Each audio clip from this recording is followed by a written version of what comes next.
Write a Python program using functions to convert a decimal number to binary. First, let me explain how to convert a decimal number to binary using an example, and based on this example I will derive the code. So first let me explain the process. You consider the decimal number 29. It should be converted to a binary number. So you divide decimal number 29 with 2. The quotient can be written here, the remainder may be written here. So 14 into 2, 28, the remainder is 1. Now this remainder should be pushed onto stack, implemented using list. So initially the list is empty. Now I am going to push the remainder 1 onto the stack. So 1 appears in the stack and variable top points to the topmost element of the stack, which is 1. You repeat the process, which means divide 14 with a 2. The quotient can be written here, remainder may be written here. So 7 into 2, 14, remainder 0, and 0 should be pushed onto stack, implemented using list. So 0 appears in the stack, and now variable top points to the topmost element, that is 0. Repeat the process. Divide 7 with a 2. 3 into 2, 6, remainder 1. This remainder should be pushed onto the stack. So top points to the topmost element, that is 1. Again repeat the process. Divide 3 with 2. 1 into 2, 2, remainder 1, and this remainder should be pushed onto the stack. Top points to the topmost element, 1. Again repeat the process. Divide this 1 with a 2. 0 into 2, 0, remainder 1, and the remainder should be pushed onto the stack. Top points to the topmost element, that is 1. So the binary equivalent of this decimal number is read from bottom to top. So you get 11101. It is the same as traversing a stack from top to bottom. Traversing means traveling the stack from top to bottom. You can see when you travel from top to bottom, you get the same answer, 11101. Now in order to create a function for this one, start with the keyword def followed by suitable name for the function, function symbol, and colon. The decimal number that you want to convert should be passed as an argument. This decimal number is read in the main function, so that when you call this function, it should be passed as an argument. In this example, D points to the decimal number 29. Certainly you should write a document string. You can see that finally the variable D becomes 0. So it is better that you create a copy of D in another variable, say for example C. So you can write C is equal to D.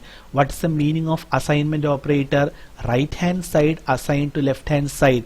So now C points to D. Okay.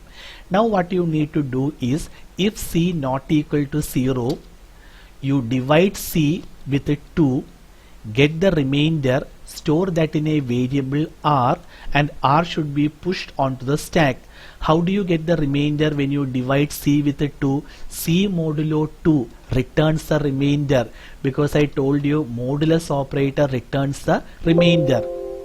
So you can write remainder is equal to C modulo 2. So variable R contains this remainder, and the remainder should be pushed onto the stack. So in order to push this element onto the stack, you can use the function that you created by the name push. Certainly the list must be passed. The element that you want to push, here it is remainder R, that must be passed. S should initially point to an empty list. So you should write S is equal to initially an empty list.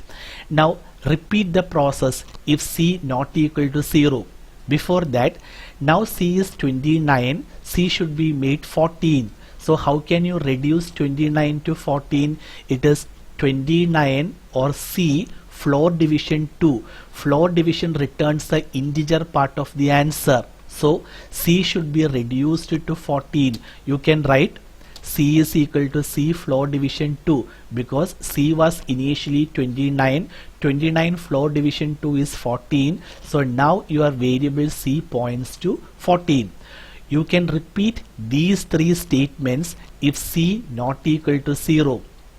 And in order to repeat the three statements, if should be replaced with a while loop. So finally the stack contains the binary equivalent of the decimal number 29. Now in order to display the answer, what I am going to do is, let me start with an empty string B. So B is pointing to an empty string. Now you pop each and every element of the stack and you concatenate that with the empty string B. So if the stack is not empty, you pop the topmost element of the stack, store that in a temporary variable t. So t is equal to pop within bracket s. So in order to pop an element from the stack, you can use the function that you have created by the name pop. Certainly the list must be passed. So here variable t contains the topmost element of the stack, which is 1. Now this topmost element should be concatenated to the string variable b. So b is equal to b plus t. The problem is b is pointing to a string, t is an integer variable.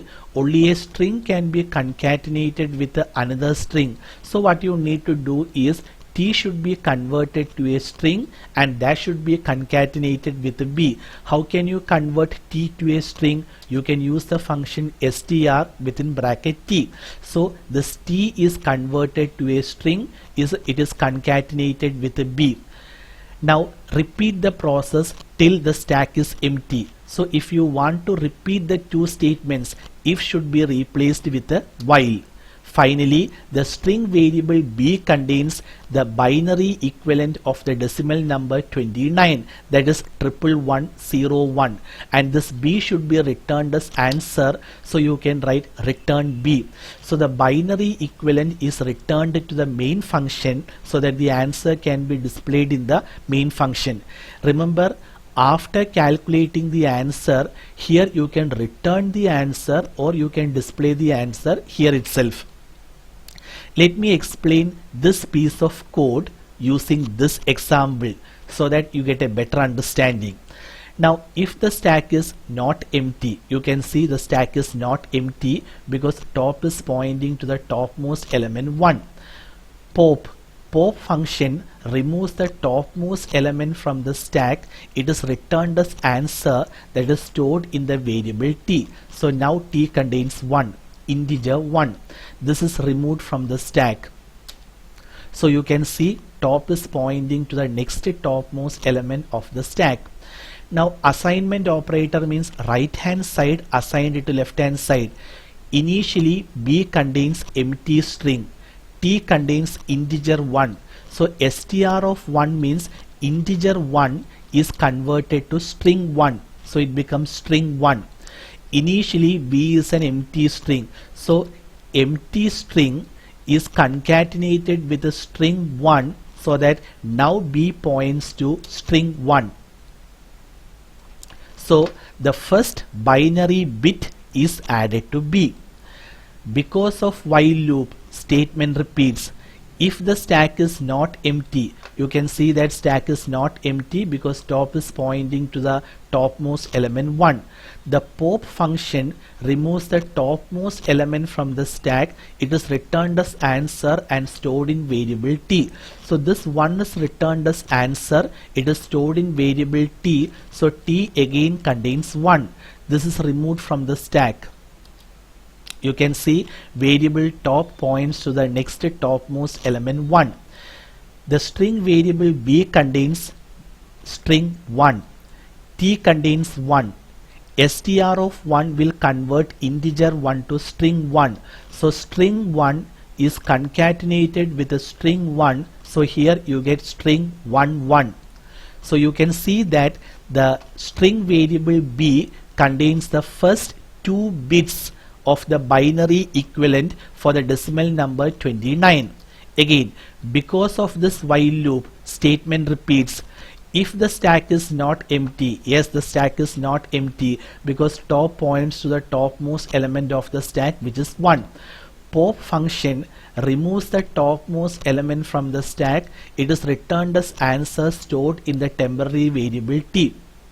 So t contains integer 1. This is removed from the stack.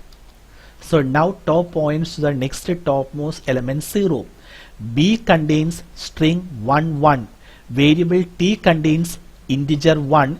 Str of t means the integer 1 is converted to string 1. So here string 1 1 is concatenated with the string 1. So here you get string 111. So I hope it is clear. The string variable b contains the first 3 bits of the binary equivalent for the decimal number 29. Let me repeat. Because of while loop, statement repeats if the stack is not empty. Yes, the stack is not empty because variable top points to the topmost element 0. So pop function removes the topmost element from the stack. It is returned as answer stored in variable t. So now t points to 0. This is removed from the stack and top points to the next topmost element 1. The string variable b points to the string 111. Again, variable t contains integer 0. Now str of 0 means integer 0 is converted to string 0. So the string 111 is concatenated with the string 0 and b is pointing to the new string. So now b contains 111 followed by 0. So the string variable b points to the first 4 bits of the binary equivalent for the decimal number 29. Because of while loop, statement repeats if the stack is not empty. Yes, the stack is not empty because top points to the topmost element of the stack. So pop function removes the topmost element from the stack. It is assigned it to variable t. So now t points to 1. This is removed from the stack. Now the stack is empty. Again, b contains the string 1110.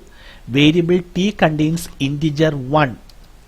Str of 1 means integer 1 is converted to string 1. So 1110 is concatenated with the string 1.